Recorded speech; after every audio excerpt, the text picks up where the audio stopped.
into the world as a registered nurse of 36 years is to give a model for action. We can no longer continue to spend hours and hours and years and into the study of environment and yet have no interventions. Right now, what's happening in the world of medicine is we have determined that our environment is creating the illnesses that we're suffering from. In fact, Columbia University has really become the flagship. It is now the apex of research in public health. It was the Graduate School of Public Health here that announced to the world almost 15 years ago that it is a toxic environment and our diet that is creating 95% of the cancers we are suffering.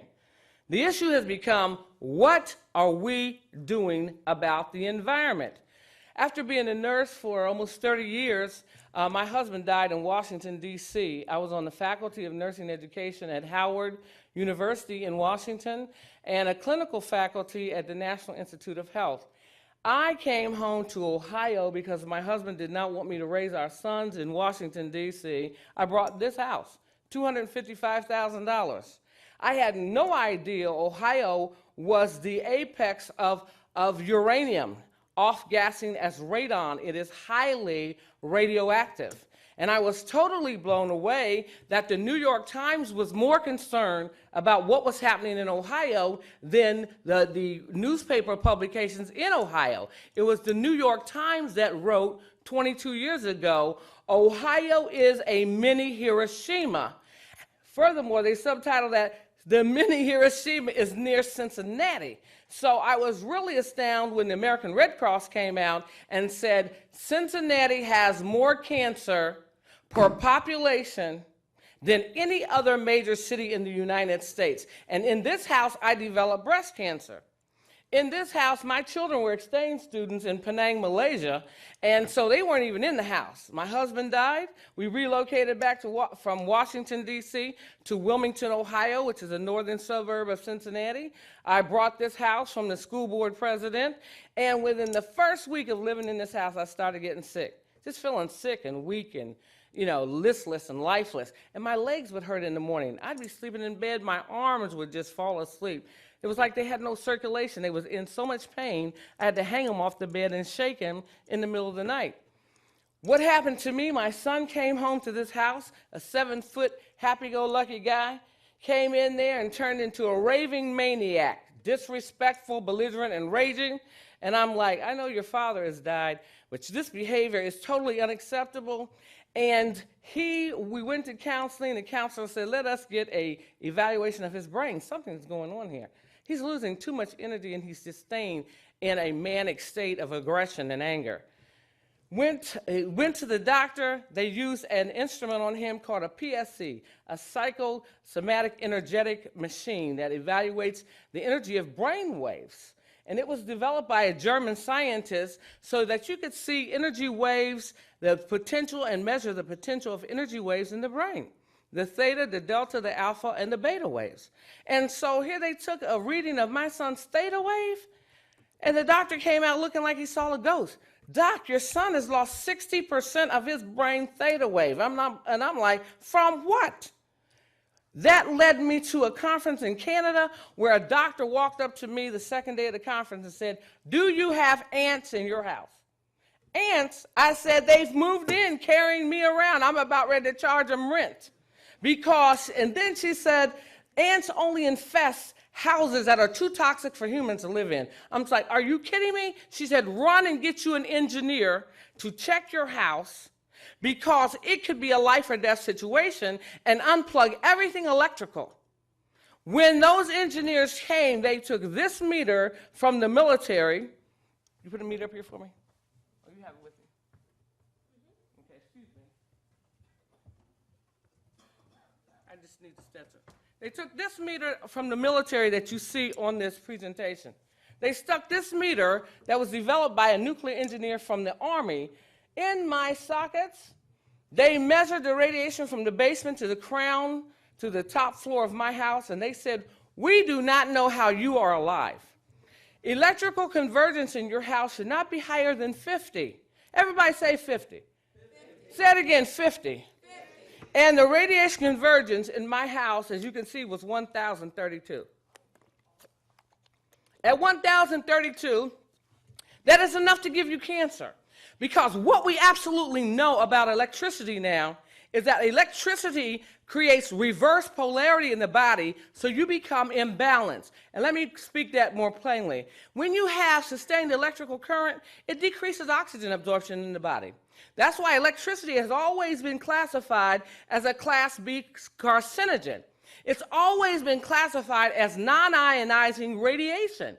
It makes your blood thick. It creates blood clots. It causes all kinds of dynamics to happen. And this is what blows me away, that the OSHA regulations, the OSHA department, the Department of Occupational Safety and Health Administration, has now issued a guideline on non-ionizing radiation and made a demand for employers to give you protective gear if you're working with anything electrical.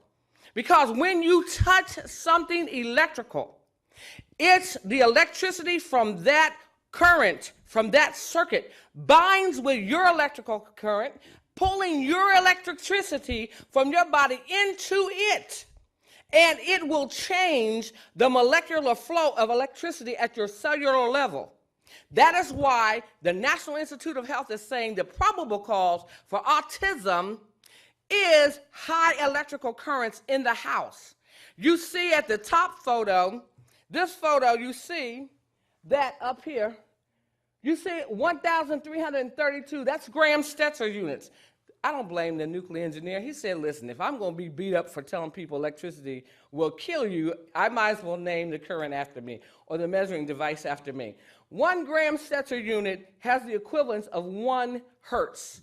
So below 50 rather, is where we need to be, because what we know, at 50 hertz, the body is able to tolerate that zap, that assault, and rebalance and heal itself. But when we go over 50 hertz, you're talking about damaging the DNA. Now, I want to show you what this looks like. I need a volunteer, because if I bring a member of my team up here, people might think, okay, this lady is playing it out. Heather, which way did my Stetzer meter go? If you'll get the Stetzer meter, I want you to take a measurement so we can see what is powering this gentleman. What's powering this mic? This, ladies and gentlemen, is a Stetzer meter from the U.S. Army. Okay. This is a Stetzer meter from the U.S. Army. It was engineered by nuclear engineers, Dave Stetzer, who is now Professor Emeritus of Electrical Engineering at University of California, Berkeley. He is also Professor Emeritus of Electrical Engineering at Michigan State University. It wasn't until we got this device that we really took electricity serious about causing disease, or we began to associate electricity with disease process. And he developed it because his best friend had a heart attack and needed open heart surgery. From the lasers that they used in that surgery, he developed diabetes, because the laser burnt the pancreas and created imbalance in the pancreas.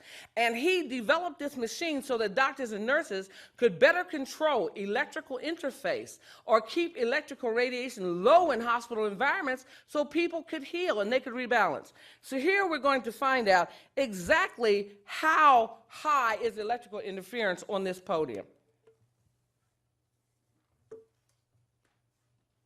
Heather has also been an intern with me for the last 4 years. She is on the eco-engineering internship, and her team of about 12 students at Wilmington College actually took my curriculum and modulated that curriculum so it would be on a 10th grade level. And we're developing curriculums for 3rd graders on up, because the time has changed. What's the number, Heather? 620. 620. And what is safe levels? Under 50. Okay, so let's see what this is doing to this gentleman. Come up here and tell our audience what your name is, sir. Nixon Arauz. Go ahead. Nixon Arauz. Okay, Nixon. So we're going to show you what's happening at Columbia University. We're going to stand over here. We have a doctor over here affiliated with the Columbia Presbyterian Hospital here. And the microphone, just to make sure. And Dr. Omura has developed a way that we can test balance and imbalance using our fingers. Everybody put your thumb in the air and put your ring finger in the air.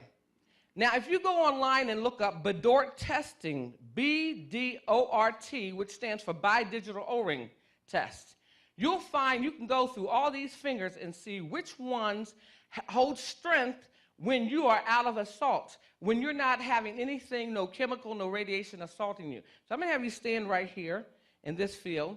We're going to do a basic test, Bedort testing, which is a test of nerve balance, and we're going to do a muscle test, which in both of these are tests of applied kinetics, applied kinesiology, which is principally the science of physical therapy. So here we go. Muscle test first. Next time we're going to have you stick.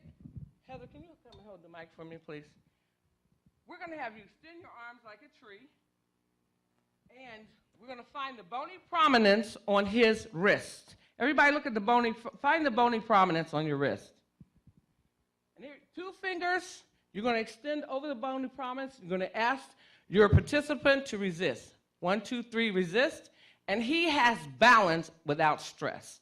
Okay, so now you're going to put your thumb and a ring finger together. Thumb and ring finger together. We're going to see 1, 2, 3, resist, and he has balance without stress. Look what happens when he holds this microphone.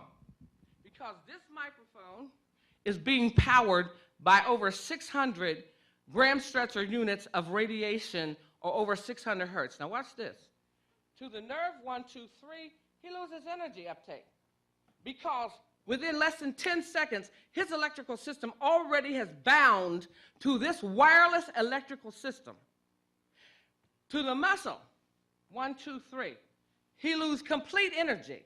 Now you know why pastors are dropping dead in the pulpits and people are so weak after they use a handheld wireless mic. Isn't that amazing? And so look what else happens. Hold this.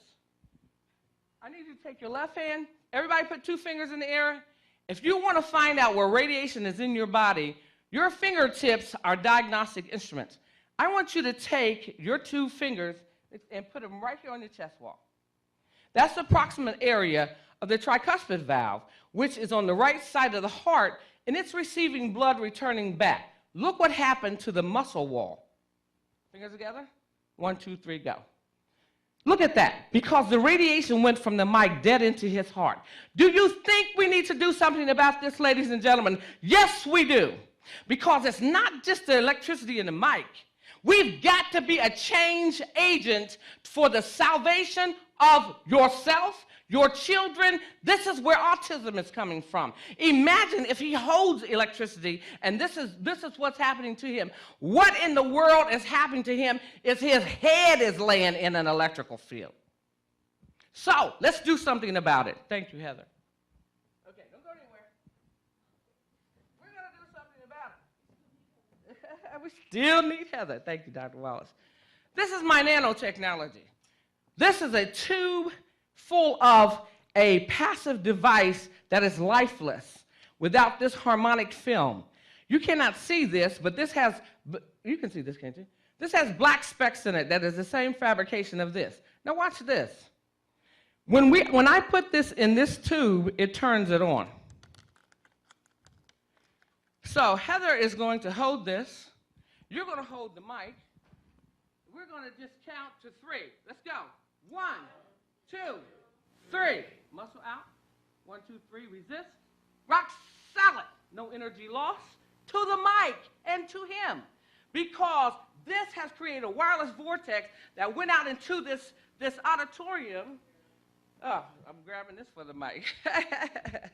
This created a wireless vortex of biobalanced energy that went out into this auditorium. In 3 seconds, this whole auditorium was biobalanced from a passive device that works without power. Isn't that amazing?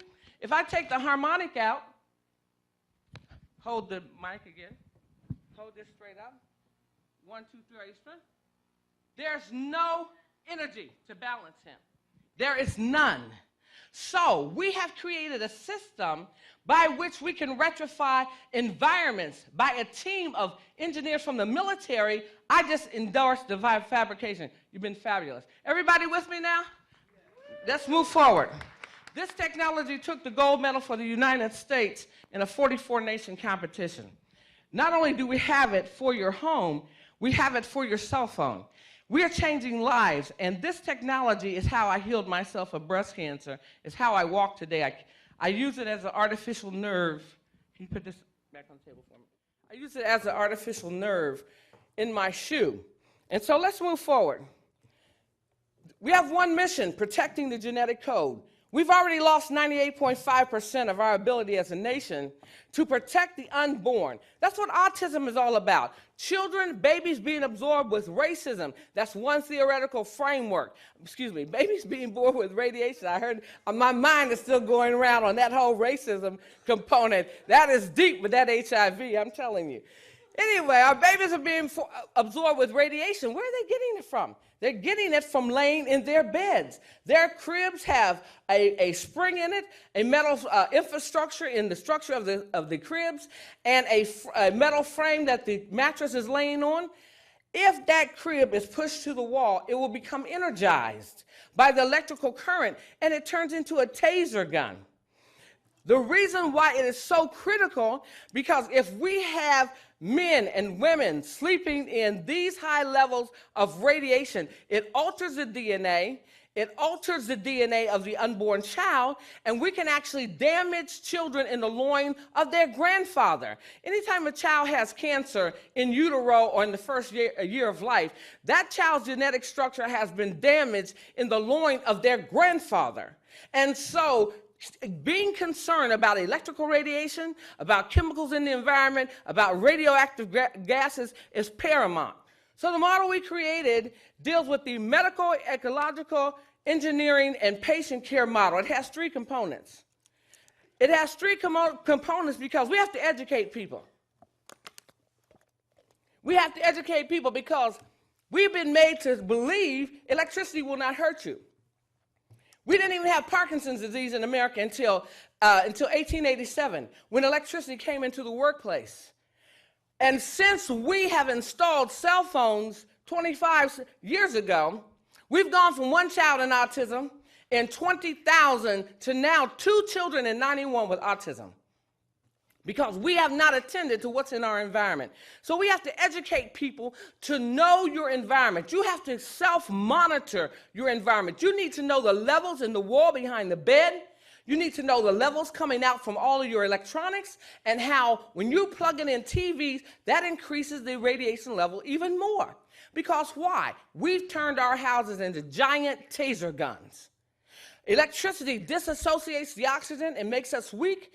It creates all kinds of imbalances in our organs that create diabetes, that create heart disease. I was totally blown away to find out that there are more women with heart disease than all of the combined cancers in women.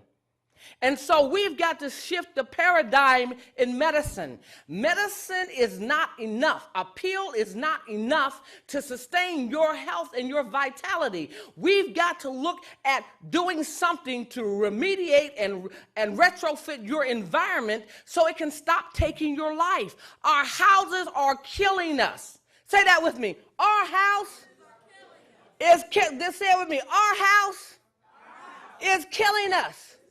Tell your neighbor, your house is killing you.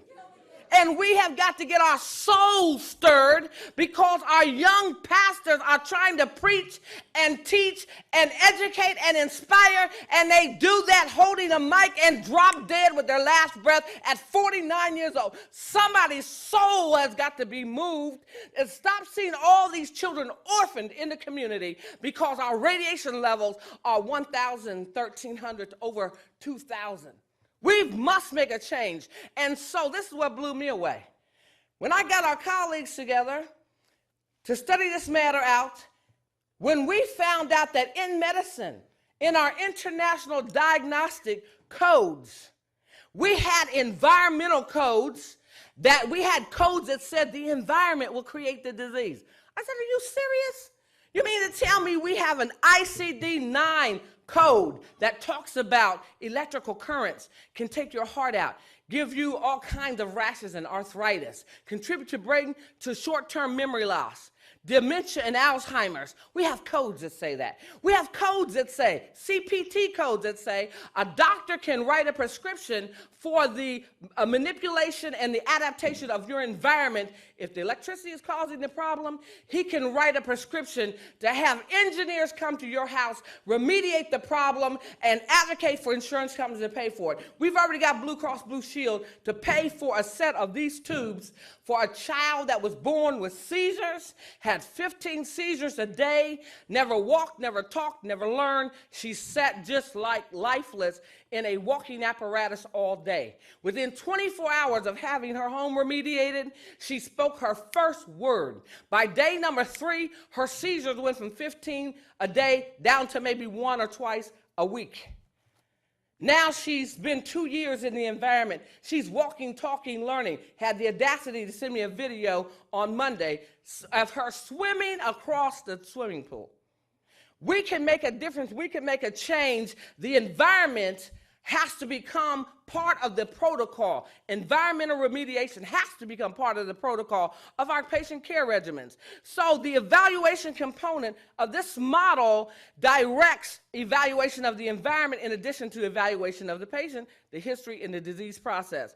And of course, the third component is eradicate this. We know it's a problem. We document, it is well documented in the literature that chemicals and radiation and radioactive gases will impede and impair and take your life.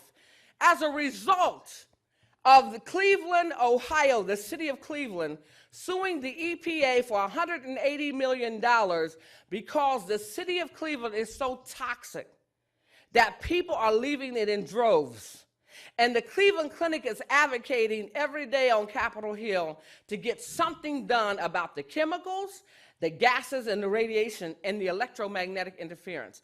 So as a result, the American Nurses Association and 7 other organizations sued the EPA, and they won.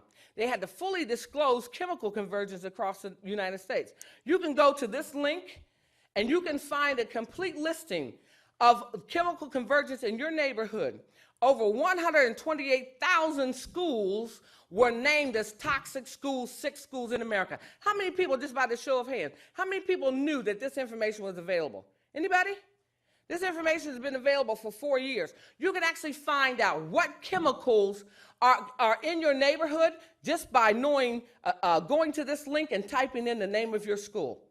And this was mind-boggling because when I typed in the name of my school, it was the sickest school in the city of Wilmington, Ohio.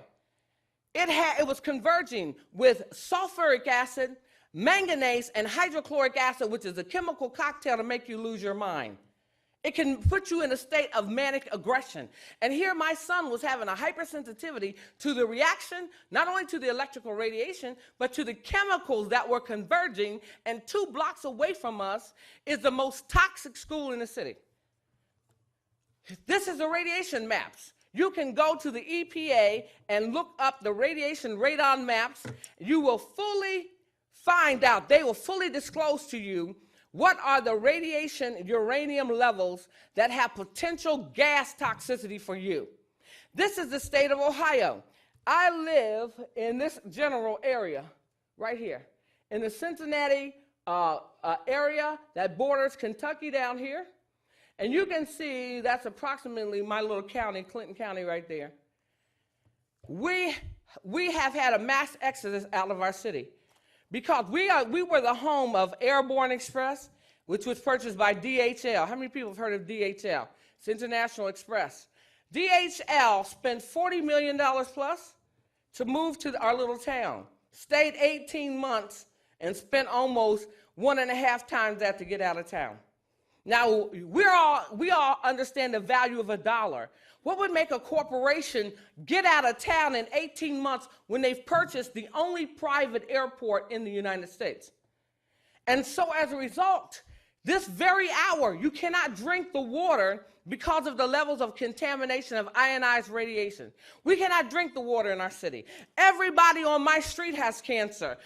Our speaker, one of my panel members, was going to come today, and the husband of his secretary dropped dead.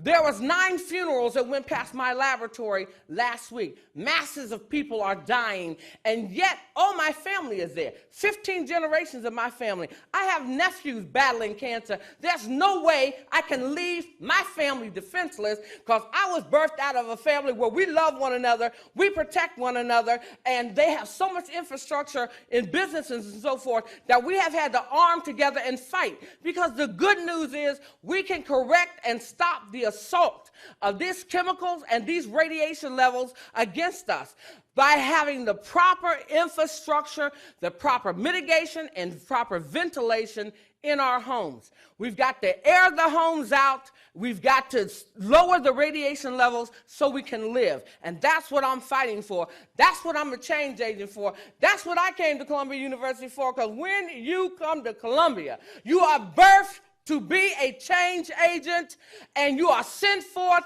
and the love and power up in this house will give you enough fuel to make a change. My colleague is going to introduce my U.S.-Canadian initiative. I've been favored in Canada because Canada understands this. Canada already has 4 environmental health clinics. They are already putting together teams of engineers to come out to your house. If you're pregnant, the engineer is coming out with the visiting nurse. They're already being pro-aggressive, and they're using my model. I just trained 7 engineers in how to go out and use these technologies to remediate homes. And the campaign got so good, the farmer up there said, what will it do for the cows? I said, well, you know, I don't know that much about cows, but I tell you what, I know my technology. If you give me the opportunity to run a simulator on your farm, I'll tell you what it'll do for the cow. Honey, I'm limping today because I had the courage to go up in Canada in winter when it was 30 degrees below zero, and it was knee-deep in snow, and I went up on the second largest farm with 1,200 cattle. I saw the largest robot system that milks cows, 50 cows every 12 minutes. The stench in there of urine and manure took us all, it took our breath away, honey. We couldn't sing no Marvin Gaye, no Aretha Franklin, nobody could hold a tune. We locked ourselves up in they have like a cabin that oversees the cows. Everybody ran, hold up, let me in. My eyes is burning, my nose is burning. Lord, we got 50 cows in here milking at a time. I'm telling you, we set a simulator within an hour and a half. This technology not only mitigates and bioharmonizes electrical radiation, but it creates an energy wave that is an air sanitizer. We had diffused at least 90% of that smell. So we could go out and we actually interact with the cows that they was coming off of these robots. Nobody could believe that. That was the first that we learned about it. But within 8 hours, we had those cows so contented, I declare to you, they start saying, grooving. These cows start getting smooth. The milk energy was higher after they came through a bioharmonized robot. The cows were more contented, and so we had to run a simulation for 8 hours. By the time those cows got to the 3rd feeding of the day, they lined up like they was at a Paris fashion fair. Everybody was waiting their turn because they knew they had something to do and something to show. When they went on that robot, honey, they just went on smoothly and backed that thing out and came off smoothly. And the farmer said, are you serious? I've never seen my cows this contented. Put that technology in the barn. You know, I was happy then. Whoop, there it is. Got my check. Just let me get the digits together. Okay. So, to educate, the Environmental Protection Agency has said 6 out of 10 of our homes are toxic. I've already told you about Columbia University. The maps are available, but this is what blew me away. The Center for Disease Control has free education for every doctor and nurse in America because this is a national crisis. Us being so toxic from these chemicals, we have got to enhance the skills of doctors and nurses. We don't have anything that gives us the ability to come in and screen for radiation or go to these databases that are now available for us and see if you have seizures, is there manufacturing with chromium-6 in your neighborhood? I found that people who have seizures are living within 3 miles of a manufacturing of chromium-6, especially when you've been all your life, you're 50 years old, you've built your $500,000 dream home, and now you're home all day, and all of a sudden, within 3 months, you start seizing. Something chemical is in your environment. So we're going to start with the codes. And my colleague, Dr. Smith-Incas, is going to take us into 3 care models we're now using for seizures and asthma and for people with tremors. I'm telling you, these models are just evolving every day. We talked about the tubes, the tools that we are using, the meters. And we talked about this alpha filter. Heather, if you will put that back in, I want you to take. This is our first line of defense. We take an alpha filter, we put a bioharmonized technology on it, we plug it in. What we're finding is that teenagers love this thing because it looks cute. And they're experimenting with it. And they've taught me so many things about it. We made these technologies to interface. So my cell phone system actually talks to the tube. If you have the tube in the walls and your cell phone in the middle of the room and you want to increase the wave, you take your cell phone, point it to the tube, and you'll make a bio wave. We're going to demonstrate that here. What do we reduce the radiation to? 92. We brought the radiation from 600 down to 92. Now, this system was made by Texas Instruments for spacecraft. It's not even designed for commercial buildings like this. But I will take it to a commercial building and I will plug it in, because if I can reduce it, we don't have any larger capacities for buildings yet. But when we put our tubes in the building, we put these capacitors in, it would reduce it down to under 50. My tubes, they decongest the line so these instruments can work building better, and that's how we do it on commercial buildings. In the homes, we don't always have to do it that way. But we reduced it down to 92. How many, where's my guy at I was testing? Come here, I need you. I want to just see if you're able to tolerate 92. Okay. Well, that's good news. Heather said on the other side of the stage is 1,700. So somebody put in some extra filtration. Maybe we ought to stop and just give thanks for that. Here we go. So we're going to have you come over here and just touch this mic. Just put your hand around it.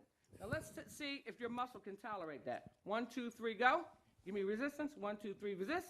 And he can tolerate 92. Isn't that amazing? Some people can't tolerate 92. To the fingers. 1, 2, 3.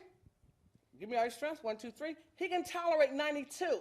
This is why you need to know your level of tolerance. Thank you. Sure. I probably got a few more jogging trips for you. So the skills that we have to educate, every single person in this country needs to learn Bedort testing. Why do you need to learn it? Because you got your child on a cell phone when the American College of Neurology has said cell phones cause acoustic neuroma or hearing loss. And so when you make the decision to give your child a cell phone, you've got to put these types of questions in front of you. Are you willing to live with a child that has lost their hearing and will never hear their children cry? Are you willing to live with the fact that you're giving a child a cell phone and they're staying on it with their left hand, weakening the heart, so they'll need a pacemaker by 16? We have so many teenagers getting pacemakers now. Are you willing to deal with the fact that while they're texting with both hands on that cell phone, that they're actually stimulating and lowering energy on both sides of the brain? And that's why sometimes they come off of hours of texting and they got these belligerent attitudes and defiant behaviors that makes you just want to take them to the other side of Timbuktu, out there on the other side of Madagascar someplace. We've got to awaken ourselves and create a revolution that empowers people for self-assessment. The one lecture I will never forget Dr. Wallace taught is on the self-observing ego. If you want to make a change in somebody, you've got to empower them to begin to observe their behavior. Behind every model of racism or every theoretical framework of racism is a person who has internalized that they don't deserve to be loved, they don't deserve to be prospered, they don't deserve to be valued, and that thing can be perpetuated. We've got to somehow empower our families to make a difference, make a change, manage, measure, and monitor their environments, and to retrofit it for their health. Because if you have a level that's over 200 and you're laying your head in it, my colleague did a PowerPoint presentation, and her research from the National Institution of Health showed people can get bipolar behavior and sustained manic depression that causes suicide. So when patients are talking about suicide, the first question that we as practitioners can ask is the wall behind your bed over 200? Because it could be. If they have depression, are we asking, what's in your environment? Is there manganese in your environment that could be causing your depression? If they have cancers, are we asking, is there sulfuric acid and hydrochloric acid in your environment? I love Fran Dresser. Fran Dresser has sponsored 2 campaigns for me. She's got a campaign going on called Detox Your House. This is free to everyone. She's got all kinds of cards and activities that you can do with your families and friends and church, civic organizations, and she is making a difference. We can team up and make networks because this is not new news. This is old news that people are going back and seeing. We've known about these chemicals. We've known about this radiation. And so now what are we doing about it? She got uterine cancer. And when she found out it was from the VOCs and chemicals in her house, it empowered her with fire that passioned her, that gave her a passion so that she could get a program and making a change. She's got a fabulous operation right here in New York, giving away free mammograms and educating people about chemicals in their house. What amazes me with people, that they don't even know, Microsoft has launched a multi-million-dollar campaign. How many of you have seen this label now on Microsoft Office's computers? Anybody seen the health warning label? Well, Microsoft and Compaq got sued. Sony and Nintendo did too. They all have health warning labels now. If you read under the keyboard, it will tell you that this keyboard will create serious disorders. Now, I refute that statement, because if I turned off the power supply to this podium, you can touch everything up here and you will not lose energy. What I refute about it, it's not the keyboard, it's the electrical current. Because you just saw the gentleman touch 90 biometric units of radiation. Did he lose energy? No, he didn't. But when he touched 600, it knocked him all the way out. So the question has to become, and we have to create a paradigm shift so that when you're sitting down at your computer, you absolutely know what is the radiation level you're plugged into. Because it takes exactly 10 seconds for radiation to absorb in your chest wall. And if you're a woman, you're filling your breast up with radiation. So here you have adipose tissue in the breast, whose function is to insulate and store toxic waste. And if that breast is imbalanced, it cannot properly offload toxic waste, and so toxins get trapped. They produce gases that produces abnormal toxic tissue that becomes cancerous. And that's why in some communities we're looking at 9 out of 10 women with breast cancer before the age of 40.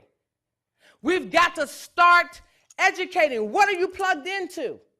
You've got to know, what is that radiation level behind the wall in your bed? Join Microsoft Office. They have a free training CD for you. All you have to do is write them and ask for it. The medical eco-engineering patient care model for retrofitting workstations can make a difference. I had to retrofit my workstation. Now it becomes an energy station to me. The police came outside of my lab at 4 o'clock in the morning, knocked on the window. Said, "Are you okay in there?" I said, "I'm fine." I said, "What you doing in there?" I said, "Talking to South Africa." I said, "This movement is creating all over the nation." My point is that we can turn our workstations into energy stations that no longer drain us, but yet support our life force so we can live. Thank you, ladies and gentlemen.